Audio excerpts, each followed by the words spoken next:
उसने कहा कि मुझे ऐसी बेटी नहीं चाहिए जो कि इस देश और ये समाज और इस देश के लिए जो खतरा बने। मुझे ऐसी बेटी नहीं चाहिए जो कि देश और समाज के लिए कलंक हो।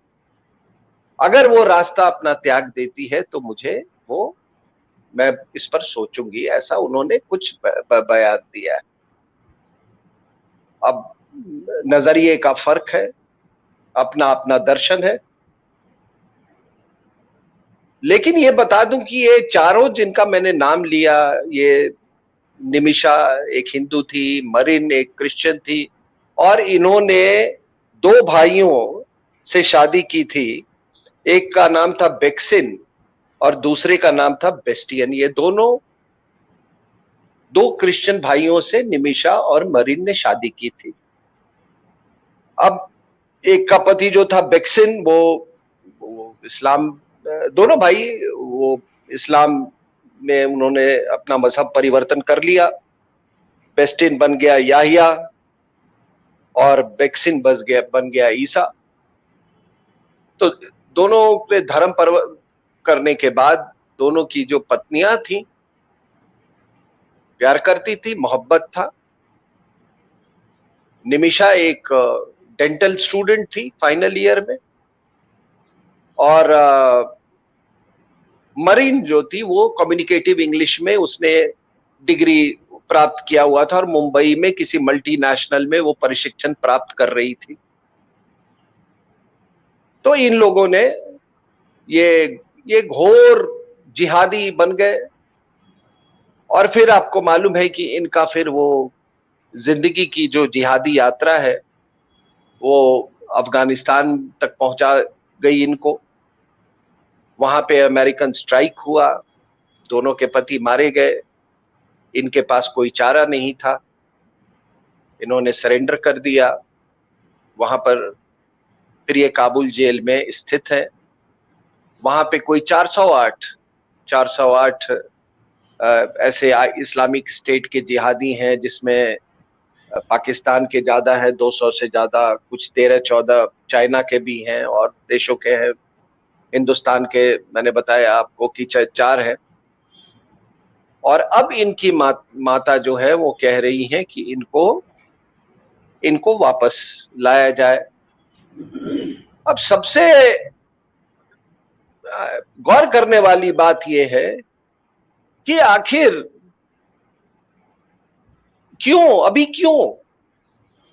क्योंकि उन्हें डर है कि अब तालिबान का कब्जा होने वाला है और तालिबान के हाथों में ये लोग सुरक्षित नहीं है, इसलिए बेचैनी ज्यादा है। लेकिन गौर करने वाली बात है कि आज पूरी इस्लामिक दुनिया में जिहादियों को जिहादियों से ही डर लगता है। जिहादी ही जिहादी के दुश्मन बने हो, चाहे वो जो पाकिस्तान हो और कोई इस्लामिक देश हो, शिया सुन्नी, अहमदिया शिया सुन्नी। तो ये देखिए ये कैसे कि ये तो गए थे कैलिफेट बनाने, इस्लामिक स्टेट का तो ऑब्जेक्टिव है कैलिफेट। लेकिन आज इनको तालिबान से क्यों इतना डर लगने लगा? फिर उम्मा कहां गया? उम्मा का क्या हुआ? और पुष्पेंद्र जी, एक सबसे बड़ा सवाल ये है, आज पूरी दुनिया को पूछना चाहिए, खास करके इन जिहादी संगठनों से, ग्लोबल जिहादी संगठनों से, कि निमिषा की बेटी का जिम्मा कौन लेगा? हिंदुस्तान या ये कैलिफेट या ये ग्लोबल जिहादी संगठन? इसमें जिम्मा लेने से ज्यादा इंपॉर्टेंट ये हो उसे नागरिकता का सर्टिफिकेट कौन देगा? वही कह रहा हूं, बिल्कुल सही कहा, बिल्कुल सही कहा आपने।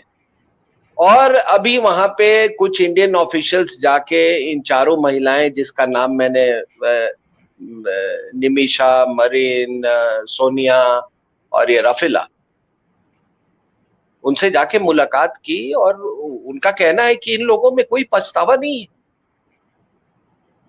उन्होंने ऐसा कभी नहीं छोड़ा कि ऐसा कोई उन्होंने आश्वासन नहीं दिया है कि वो उस जिहादी रास्ते को छोड़ने वाली। तो अब सबसे बड़ा सवाल है, और ये मैं सभी लोगों को इस पर मैं चिंतन करने की आग्रह करता हूं कि एक डेंटल एजुकेशन प्राप्त करने वाली लड़की जो कि डॉक्टर बनना चाहती हो, एक मल्टीनेशनल में जो काम करने वाली चाहने वाली लड़की, आखिर क्या हुआ? एक हिंदू, एक क्रिश्चियन, आखिर क्या हुआ कि पहला झोंका जो जिहाद का आया, पहली हवा जो जिहाद की आई उनके शौहरों के रूप में, उनके शौहर के रूप में, उनके पूरे उनको जड़ों से उखाड़ दिया। बड़ी ताजुब सी बात है, बड़ी ताजुब सी बात है। और ये अकेली नहीं है, ऐसे तो हजारों लाखों उदाहरण है, रोज हो रहे हैं ऐसी चीजें। लेकिन हम हिंदुस्तानियों को ये गौर करना होगा कि आखिर ये कैसी जिहादी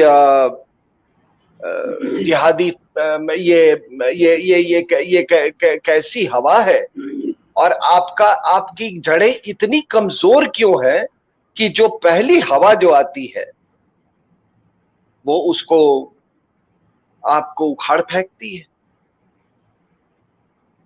तो ये अपने आप में एक बहुत जी सिंह साहब, कुछ बोल आपकी मैं एक लाइन बस जाकर, आपका जो ये निष्कर्ष है उसको मैं अगर सिंप्लीफाई करूं तो आप ये कहना चाहते हैं कि शिक्षा और संस्कार दो अलग अलग चीजें हैं।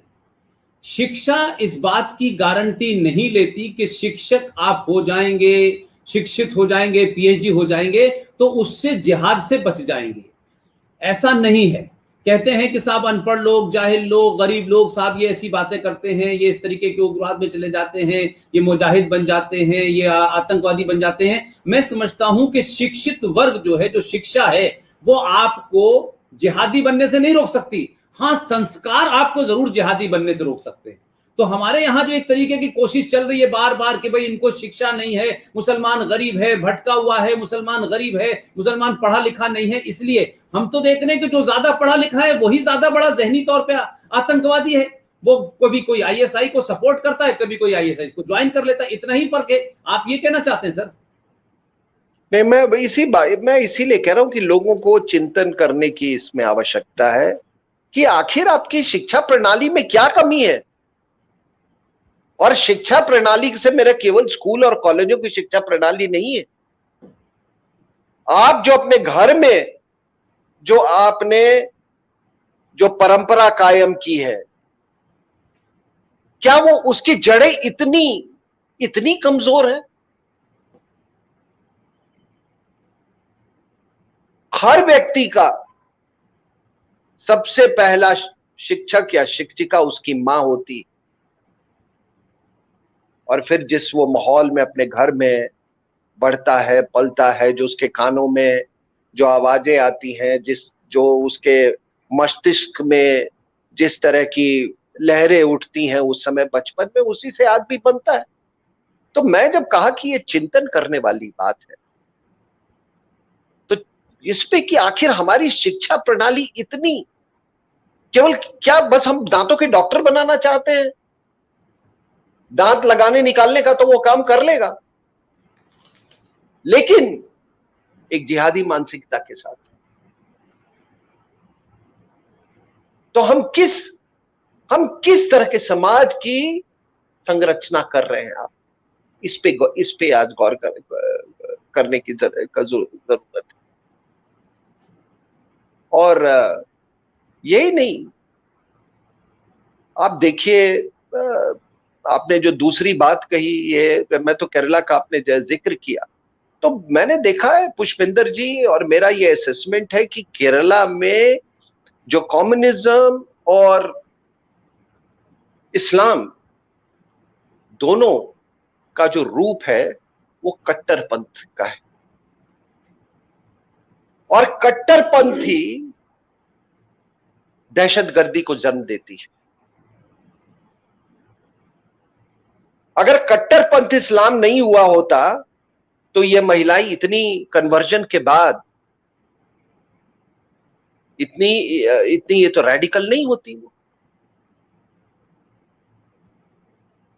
तो हमने आपको उदाहरण दिया कि जिस स्टेट से महिलाएं जा रही हो, इस्लामिक स्टेट अफगानिस्तान का, और आपको मालूम है कि जब तक ये जिंदा रहती हैं इनको सेक्स स्लेव्स के समान इस्तेमाल किया जाता है, क्योंकि इस्लामिक स्टेट की जो मान्यता, उसकी जो अपनी मान्यता है, उसका मजहबी दृष्टिकोण है, उसमें उनको सेक्स स्लेव से कोई परहेज नहीं। तो इस तरह की मानसिकता, इस तरह का इंडोक्ट्रिनेशन, इस तरह का रेडिकलाइजेशन केरला में आपने इस्लाम का वो एक उसका जिहादी रूप देखा, और अब मैं आपको वो आपने जिसकी चर्चा की थी वो कम्युनिज्म का, कम्युनिस्ट रेडिकलाइजेशन का, कम्युनिस्ट फंडामेंटलिज्म को, जिसको आप लेफ्ट विंग एक्सट्रीमिज्म कहते, माओइज्म कहते, कुछ भी कहते, उसकी जो आपने चर्चा की। और चर्चे का विषय है एक युवक, उम्र 22 साल, नाम Arjun, democratic youth federation of India का सदस्य, सीपीआईएम का वो स्टूडेंट विंग का मेंबर है। एक बच्ची, 6 साल की बच्ची, उसकी मौत हुई, और जब उसका बरियल हो रहा था, जब उसको दफनाया जा रहा था, तो जितने लोग खड़े थे सबसे हिस्टेरिकली छाती पीट पीट के यही शख्स रो रहा था। लेकिन पाप तो पाप होता है, छुपता तो है नहीं। बात कहीं से निकल गई, इस आदमी का हाथ था इसके मृत्यु में। इसको अरेस्ट किया गया, इसको इंटरोगेशन हुआ। इंटरोगेशन के दौरान इसने यह बात को कबूल किया कि 3 साल से ये इस बच्ची को ये रेप कर रहा था। ये आदमी 3 साल से रेप कर रहा था,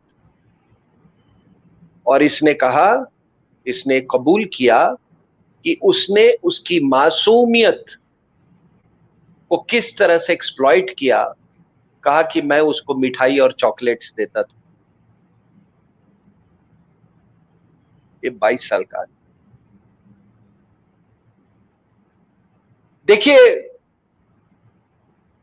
दुनिया में ऐसे बहुत समाज है, दुनिया में ऐसे बहुत देश हैं जिसमें ऐसे दहशतगर्द होते। ये दहशतगर्दी है साहब। दहशतगर्दी केवल सामाजिक और राजनीतिक नहीं होती है, दहशतगर्दी व्यक्तिगत भी होता है।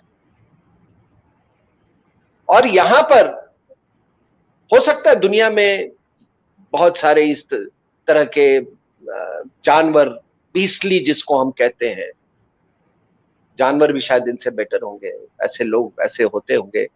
तो ये महज जब बात विचारधारा की आती है, then they are not ordinary criminals.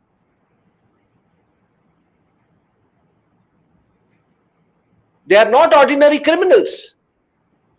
फिर हमको उसके विचारधारा को, क्योंकि ये शख्स ये अपने और संगठन के लिए, अपनी पार्टी के लिए एक बहुत महत्वपूर्ण आदमी था। ये रैलीज ऑर्गेनाइज करता था, खास करके जितने भी ये सिविल वाले जो ये होते सिविल सोसाइटी का, उसमें बड़ा सक्रिय था, ये एक्टिव था, ये लाडला था वहां के अपने पार्टी का। और आज भी आप पढ़ लीजिए, अब वो इसके बारे में बहुत चर्चा नहीं हो रही है। आज भी उसको उसको लोग भरपूर तरीके से बचाने की कोशिश कर रहे हैं। तो जब ये विचारधारा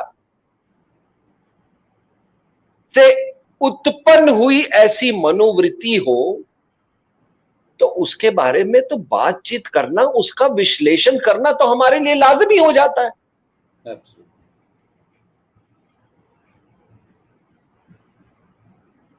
भाई एक विचारधारा के तहत वो केरला से कोई उठ के वहां चला गया,